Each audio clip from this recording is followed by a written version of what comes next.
भयणीनो आनी भावनो, आमी सगळीं आमचें काळीज जेन्ना आपल्यापणांत आमी सारूंक लागता तेन्ना तें दारूण जाता, घोट जाता, आपल्या वाद्याचीं जाता आमी.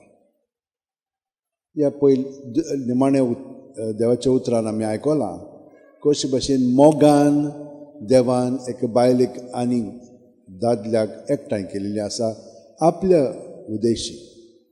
आपलें सगळें आमच्यान आमचे वस्तुंगी एकवटान जिवंक जायना.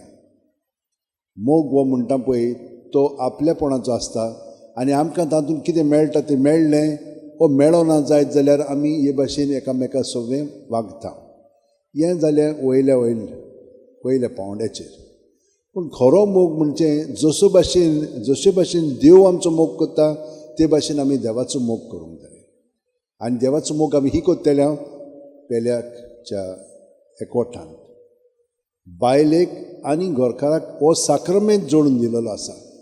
लागशिल्ल्यान एकामेकाक ती ओळखून वयल्या वयर न्हय पूण खोलायेन पवित्र आत्म्याच्या पावंड्यार ती दोगांय जाणां एक जावन देवान आमचो मोग केला तसो ती एकामेकाचो सगळ्या पावंड्याचेर करतली.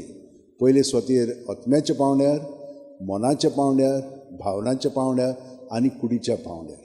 आमी कितें करता फकत कुडीच्या पावंड्यार आमी रावता आनी हांगसर सारकें जायना जाल्यार म्हणटा बाकीचें सगळें सोडून दिता. हातून आमी एकदम उत्तोळ खोलाय ना आमचे मदें. ही खोलाय येवच्याक आमी आयच्या दिसान मागया. देवान आमकां अदीक आनी अदीक ही खोलायेन दवरची. आनी ही खोलायेन तर आमकां जिवंक जाय जाल्यार सदांच आमी ल्हानपणांत खालतेकायेन जिवंक जाय. तेन्नाच की देवाची कृपा, देवाचें आसणें आमचें सगळें आसा तें अदीक आमी परगडटल्या आमच्या उतरांनी कोन्यांनी चालींतल्यान. आनी आमी केन्नाच एकामेकाक आडावची ना. देंवचार येता आनी आमकां हालयता, आमचीं चिंतनां बदलता. पूण त्या वेळार आमी गोट रावंक जाय आनी एकामेकाक समजून घेवन एकामेकाचो मोग तरी पूण करीत रावंक जाय. ही कृपा आमी मागया मिसांतल्यान. आज तशें उंटयेन धरया, दोळे बंद करया.